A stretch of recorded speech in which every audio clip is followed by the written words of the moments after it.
I'm excited to have you in the studio today because I'm going to share with you a great southern treat, these beautiful golden, crispy, fluffy, flavorful southern hush puppies. I'm going to share my secret recipe.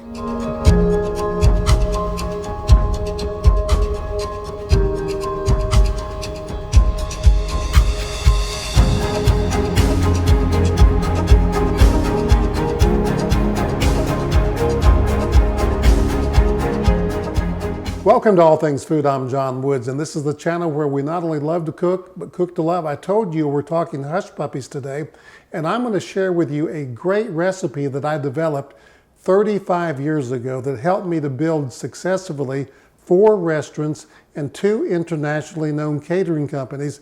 And I'm going to share the recipe, and then I'm going to tell you a secret today that I've never told anyone. Let's go ahead and get started. The first thing I want to do today is introduce the ingredients that we have here. And we're going to take the ingredients and divide them into 2 categories, our wet ingredients and our dry ingredients. First of all, let's start with the dry ingredients. We have flour, we have sugar, and we have self-rising cornmeal. I like using this particular Martha White brand here, the buttermilk cornbread, and a little bit of baking powder.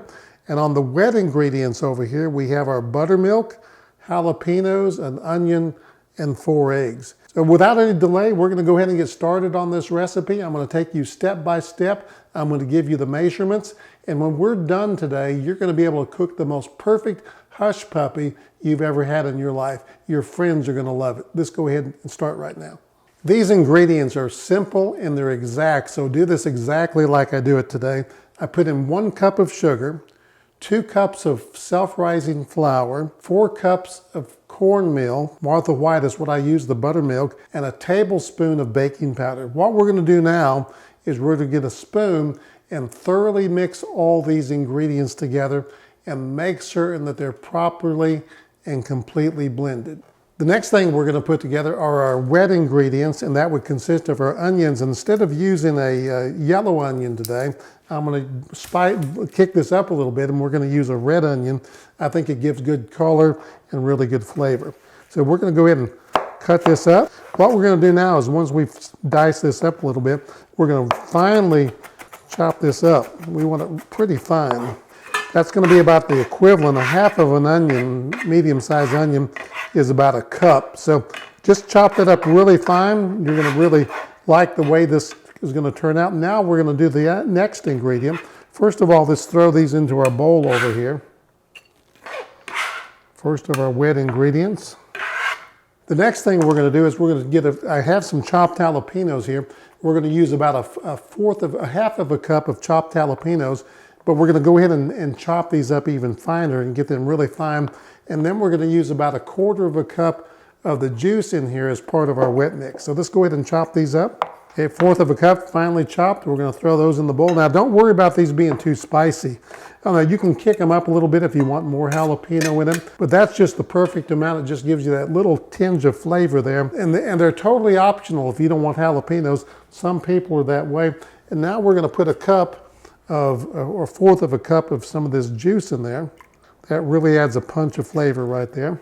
We're going to get our buttermilk here. And be sure if you have buttermilk, shake it up. You can use whole milk, but if you really want the flavor profile, use the buttermilk. It's so much better.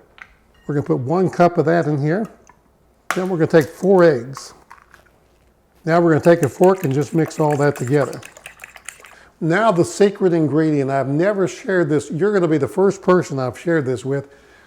And this really adds moisture and flavor to the hush puppy, believe it or not. And I don't think you're going to find this on any other video on hush puppies. It's our little secret, don't tell anybody. None other than about 1/4 of a cup of Duke's mayonnaise. We're going to put that in there, mix it all in with our wet mix. It's really going to make a little bit of a difference. I'm going to show you a secret now that you won't see anyplace else, because most people will take their wet mixture and pour it into the dry and mix it. I think there's a much better way. Anytime that you're making a quick bread, it's always better to take the dry and mix it in with the wet. Why is that? It keeps us from overworking the batter. And you don't want to overwork this. Don't use a spoon or a mixer. Get a glove on and use your hand. So we're going to just add a little bit of this. It's all blended together here. We're going to add just a little bit at a time and mix this together by hand. Everything's mixed together. Now the next technique that I like to do is I like to let these stay out at room temperature for a few minutes, 10, 20 minutes, and let them rise a little bit. And when that happens, I'm going to take a sheet of plastic wrap, put over the top and press them down a little bit and put them in the refrigerator for a minimum of 3 or 4 hours. I think it's best if you have these chilled before you actually cook them in the deep fryer. What I did, I pre-made some Hushpuppies and I put this bowl on in the refrigerator to get it nice and cold. And you can see the good texture of that. See how it's a little spongy? Bounces back a little bit. That's exactly what you're looking for. It is always better to leave them in several hours, at least maybe the night before, so all those flavors can begin to meld together and it's going to be so perfect. It's time to get these things fried. All right, an important part of making good Hushpuppies is having the proper scoop. This is a number 70 melon scoop, and I've used this size for years and years, but a lot of people don't have these, and I'm going to show you 2 options on this today. We can take, and I like using a bowl that has tapered edges here, kind of tapers up, because it's easier to get in there and scoop the Hushpuppy out of the bowl if it's just vertical. So that's one scoop. If you don't have that, just get a regular ice cream scoop. Now your Hushpuppies are going to be a little bigger, a little different look, but this works perfectly fine as long as you just get a little bit there on your scoop. That might take a little practice, and you can do it just like I'm doing it right here until you get it exactly the size and the way you want it. It's time to start. Our grease is at 325, and I always like to take a sacrificial Hushpuppy and test the grease a little bit and make certain when I drop it in there, it sizzles just like that. So I know we're good to go. So let's go ahead and start scooping up some of these. Be very careful not to splatter that grease. Now, if you're doing this in a deep fryer outside and you're doing this in baskets, my recommendation to you is do not shake the basket for the first 30 or 40 seconds. You need to let those Hushpuppies set up a little bit before you shake them. If not, they're going to fall apart. Okay, what we're going to do now is take that other scoop over here, the big ice cream scoop.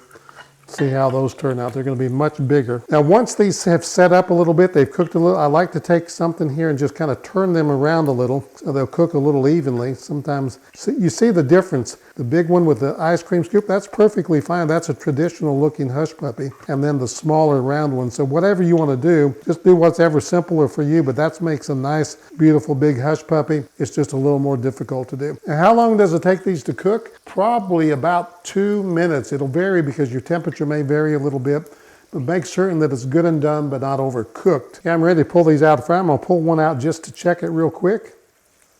Very careful. It's going to be good and hot. Let's go ahead and cut it open. And look at that. Perfect. It's done exactly the way we want it.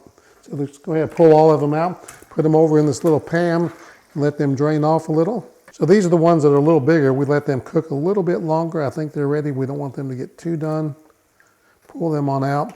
I can tell already without even tasting one, they're nice and light and fluffy, and that's exactly what we wanted. Wasn't that about as simple as you can get? Now we have those little golden balls of cornmeal that are cooked to perfection, full of flavor, and you can't have a fish fry without these Hushpuppies. Thanks for watching today.